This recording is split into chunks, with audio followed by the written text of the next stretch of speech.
Here we are at the NFL Scouting Combine with Coach Bill O'Brien and General Manager Bill O'Brien. No, you want to be coach. I'm sorry, but it was in the press release. I didn't know what my protocol was. We have a great team of people here. Okay. We're laughing. Nobody can see us laughing. Or no, we're filming. But we do have an excellent team of people here that are I mean, I really want that emphasized relative to our organization. We have an excellent team of people. We have Jack Easterby. We've got Matt Bazigan, Kevin Krakovic.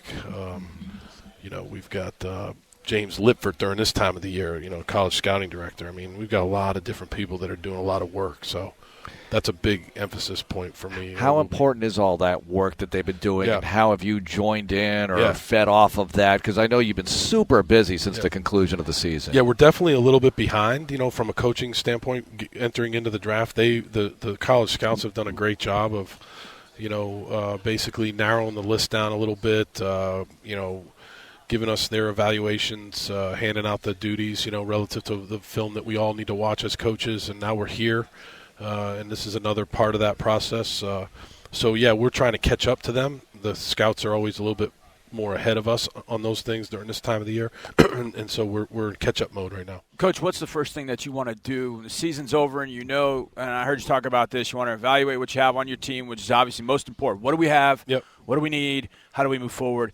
But then when you jump into this draft process, what's the first thing that you typically do to start into the draft process? Yeah, so the first thing, like you said, when the season's over, take a little time off. When we come back, we evaluate our team. We put together our own thoughts relative to our needs, and that involves everything. Medical, playing evaluation, contractual situations, all those different things, and then we then enter into basically a combination of free agency. We look at, after we've got our needs and what we think we need to do, we know what's in the draft and we know what's in free agency. Now you're kind of comparing those lists. If there's more of this in the draft, then maybe that's something you would do in free agency and vice versa. And so we are kind of beyond that phase right now. We kind of know where we're at relative to that, and now we're the last couple of weeks in preparation for the combine, watching as much film as we can on the guys that are here. Not all the guys that are here, but a lot of the guys that are here. And now we're here. We've watched game tape on a lot of these guys, and now we can watch them work out on the field. We can interview them at night. There's informal interviews going on in the stadium as we speak, and trying to formulate this picture of a player that hopefully someday could potentially help your football team win. You always talk about turning the page week to week, but season to season it's a different deal. And these guys, it's more than 53 players because of injuries and everybody you use. And these guys do everything you ask of them, and then you have to make these really difficult decisions on their future. Yeah. Some of them might fit, some of them might not, but you also have contractual things coming into place. That's got to be a tough process.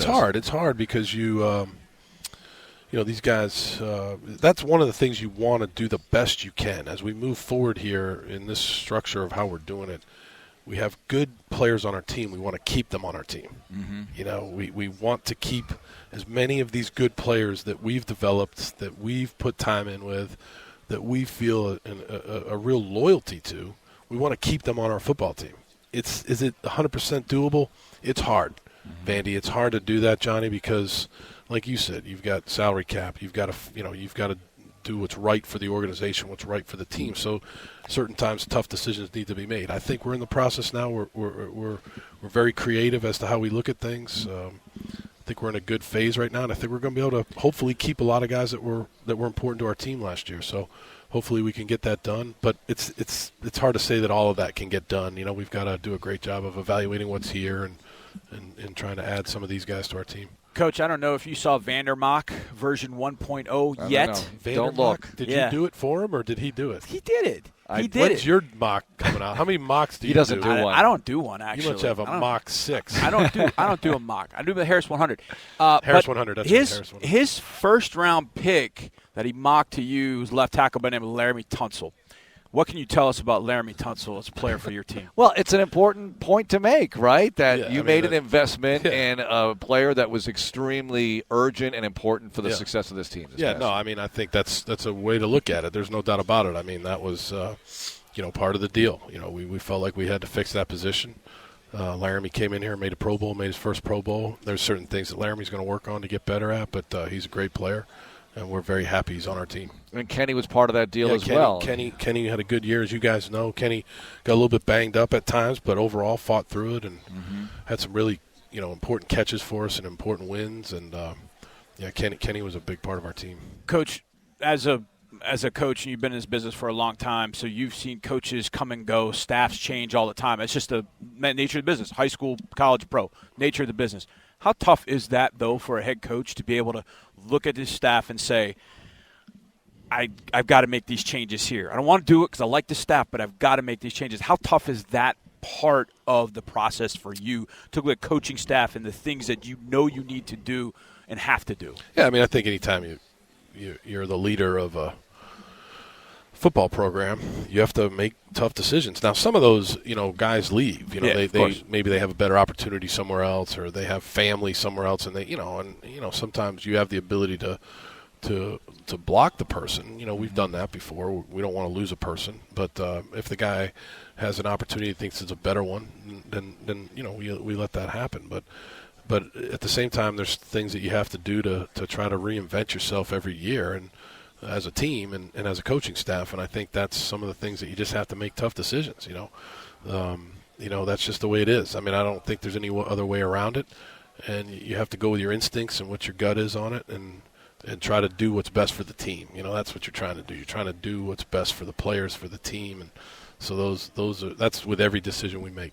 So when you have a guy like Tim Kelly, I know you've been asked a lot about him today, but you started out with him, grad assistant, and you spot ability in him at an early time, I would imagine. And then Anthony Weaver is now coordinator. Yeah. You see these potential skills in them from an early time. So you monitor that as it goes along. How does that play out for you? Yeah, I think that when you look at Timmy and Tim Kelly and Anthony Weaver, you're first looking at the person, right? They're both great people. They're very smart. They're very hardworking. The players respect them. They're good in front of the unit. They're energized on the practice field. They know what they're talking about. They have a grasp of the big picture. They're not just in their bubble world. They're not just in the D-line world or in the tight end world. They see the big picture, and they're able to understand, how to attack a defense or attack an offense. And I think that's important. And as a head coach, you have to be able to see that. And you always, in my opinion, it's always great to promote from within. If you can promote from within, now you have kind of a chain of people coming up through the pipeline that know your system and know how you do things, and that can handle that responsibility. That's what's happened with Anthony Weaver and Tim Kelly. They've earned the right to be coordinators, and that's what they're going to be. Coach, you touched on this a little bit.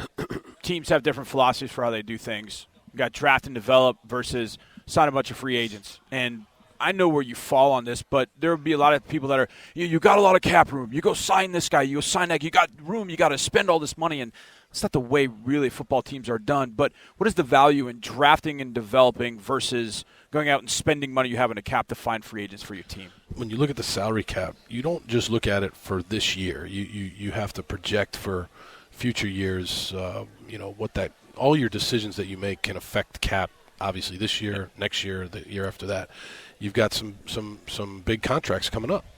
There's a couple guys that, everybody knows that. So you have to take that into account. And then, relative to free agency, the big difference that I've learned from mistakes, that I've made, is that in the draft you really get to know these guys. You're meeting with them face to face. You're going to their school. You're watching them on the field. You're bringing them to Houston. You're seeing them in different environments. So by the time you get to the point where you're drafting Deshaun Watson, Deshaun Watson, and you feel really good about what you're drafting.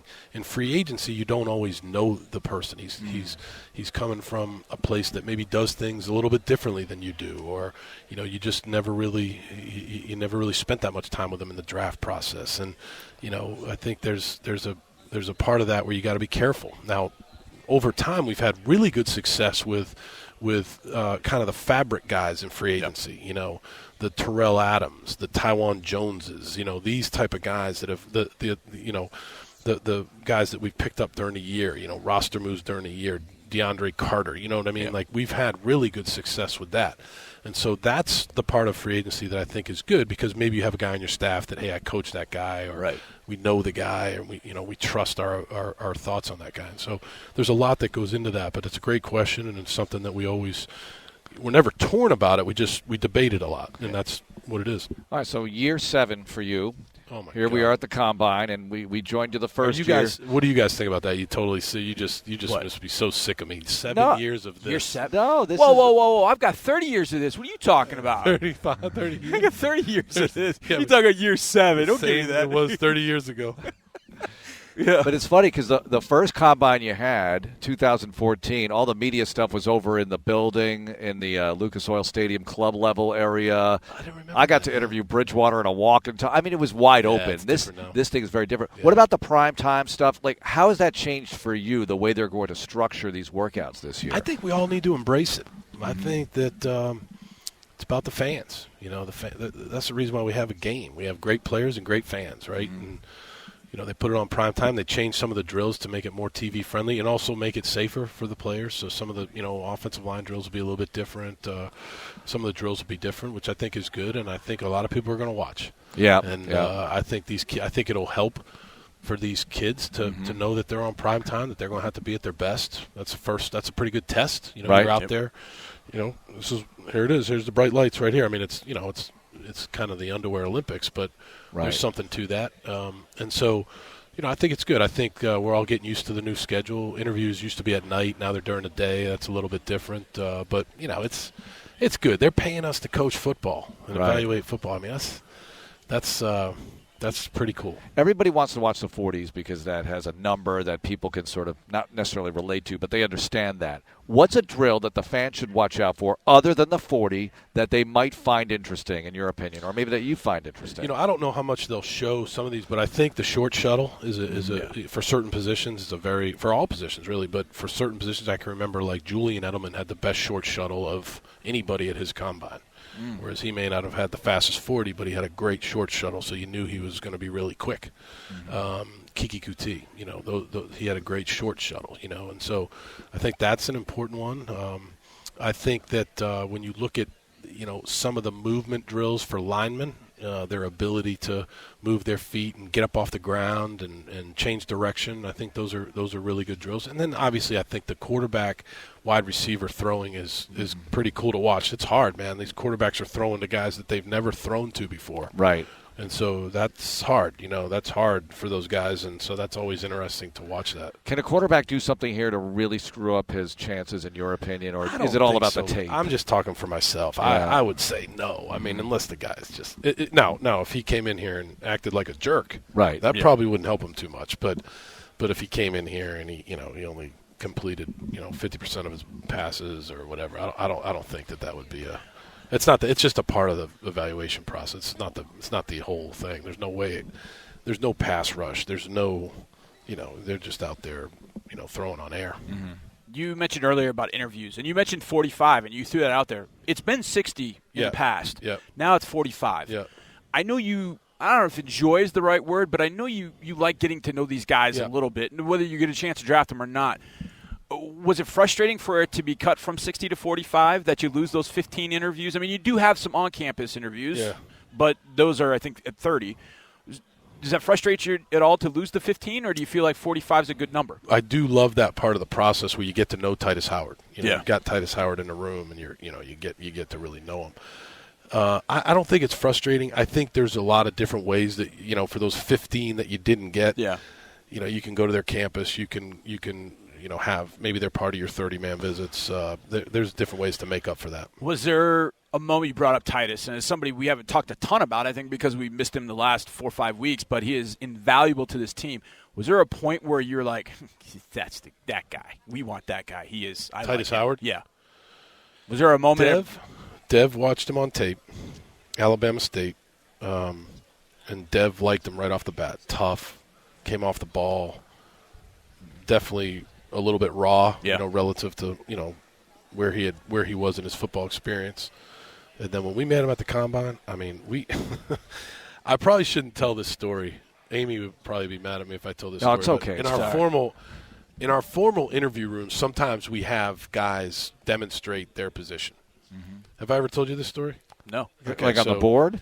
Or just maybe physically? they write it on the board, but then they actually physically demonstrate. Like getting their stance or whatever. The yeah, case might be, getting their stance and, come out of their stance or show us your stance or whatever, like sometimes. And so we had him just come out and talk to us about, how are you going to reach this 3 technique? What's your footwork like? And so Timmy Kelly was the 3 technique. And so he thought that we meant, like, block Tim Kelly. And there's not that much space. So, like, there's maybe, let's just call it 10 feet from where Tim was the 3 technique and where there was, like, a bay windows. It was a, one of those Marriott, like, apartment type, what do they call those things? Crown Royal places, right? Yeah. And so, like, I actually was looking for a whistle because we randomly had a whistle. So I picked up the whistle and I blew it because Titus Howard was about to put Timmy Kelly through the bay window. Got to make this team. I have never seen anything like it. I'm like, whoa, stop. Blow the whistle. I mean, but that was the meeting where we knew we had a guy that was going to be a great Texan. What about being here in Indy? Do you like this environment, this Love it. City, as a working environment for this event? I know what you're asking there. I think it's going to change probably at some point in time. But I think it's the way that this is all set up where everything's connected. Hotel and stadium and everything in between is just a great setup. You run into everybody. Yeah, and that's the thing, too. Like, after doing it for a while now, you just have great respect for the other head coaches. I really enjoy seeing the other head coaches, the other general managers. There's a lot of great people in this league. I was in a meeting the other day with Andy Reid and Mike Zimmer and Mike Vrabel and Anthony Lynn and John Harbaugh. These are great guys that care about the game, that are just awesome at the top of their profession, and I think that's I'm always very, very grateful for the opportunity. Well, I remember the first couple of years we talked to you, and we talked about being amongst that group, and you obviously have been doing it for a year or two. Now you've been, not just 7 years, you're one of the senior coaches, if you will, in the NFL. Does that, as you get in those meeting rooms, do you like to share the information a little bit more because you've been there and some of these younger guys haven't? You lost it at senior coach. We definitely share our thoughts on playing rules, on things that we think affect the game. I mean, we don't really talk that much about X's and O's, and we ran this play, and this is how we run this play. It's not really like that, but we definitely share our thoughts on how we think the game should be officiated and how we can help the officials and things like that. No doubt about it. Okay, this one I know is maybe not something – it's not in play yet, but are you paying attention? I know you're paying attention, but how much attention are you paying to what's going on with the CBA and how that might impact team building, contracts, all that kind of stuff going forward? Yeah, we're definitely paying attention, but you can't – put all your eggs in that basket because you don't really know. I mean, you have an idea. We've talked to Cal a couple times. He gives us an idea of how he thinks it's going because he's in those meetings. And, we think we have an idea, but until it's actually a done deal, it's hard to say.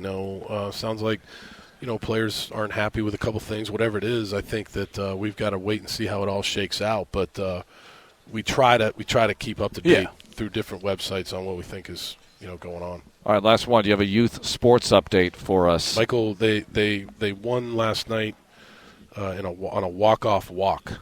Oh, boy. Which is a tough way to win, if you ask me. You know what I mean? And lose. Obviously. But, I mean, when you win on a walk, it's kind of anticlimactic. But it was good. It's been cold. I went to a couple games, and it was 45 degrees at one game. That's out like Houston Lutheran or something like Houston Lutheran school. Well, you played baseball. You guys got outside of Massachusetts, May? June. We were in a gym.